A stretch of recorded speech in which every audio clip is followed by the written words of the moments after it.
আসসালামু আলাইকুম। আপনি জানেন কিছু মানুষকে ফ্রিজের মধ্যে রাখা হয় মৃত্যুর পরে।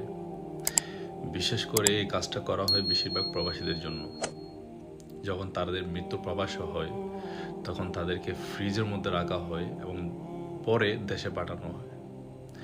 যখন তাদেরকে ফ্রিজের মধ্যে রাখানো হয় তখন আপনি একটা জিনিস চিন্তা করেন, আপনার চতুর্পাশে বন্ধ, ঠান্ডা, একদম শীতল ঠান্ডা।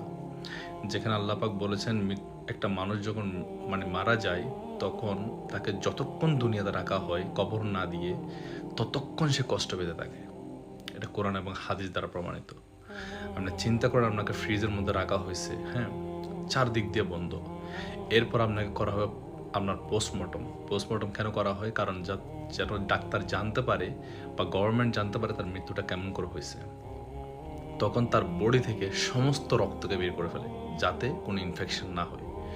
গলার এখানে কাটা হয়, এখানে একটা ক্যানোলা লাগানো হয়, ক্যানোলা লাগিয়ে একটা ধাক্কা দিয়ে সমস্ত রক্তকে বের করে ফেলা হয় এবং বডির নাভি থেকে নিচের দিক দিয়ে আপনাকে একটা ঝাঁকুনি দিবে, ঝাঁকুনি দিয়ে পায়ে একটা ক্যানোলা লাগিয়ে পায়ের রক্ত থেকে সমস্ত রক্তকে বের করে ফেলা হয়। আপনি একটা জিনিস চিন্তা করুন, আপনি মৃত, আপনাকে উলঙ্গ করা হলো, আপনার সমস্ত বডি পার্ট তারা দেখতেছে। এটাই হয়।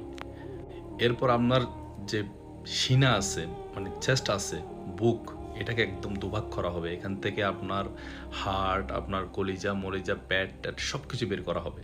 বের করানোর পরে আপনাকে ওখানে কিছু কেমিক্যাল ঢেলে দেওয়া হবে যাতে অনেকক্ষণ পর্যন্ত বডি ঠিকঠাক থাকে এবং গাম দিয়ে আপনার এই ঠোঁট দুটাকে বন্ধ করে দেওয়া হবে। গামের সাথে যদি বন্ধ নাও হয় তাহলে এখানে সেলাই করা হবে। হ্যাঁ, কীভাবে যেগুলো বর্ণনা করবো ভাই, আমার আমার শরীর কাঁপতেছে এখনো পর্যন্ত।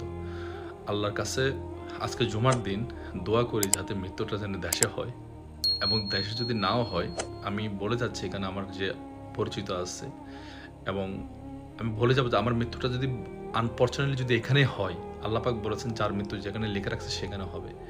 আমি তাদেরকে বলে যাচ্ছি যে আমার দাফনটা যেন এখানেই হয়, বুঝছেন? যার যার আমল নিয়ে শেষে দুনিয়া থেকে যাবে।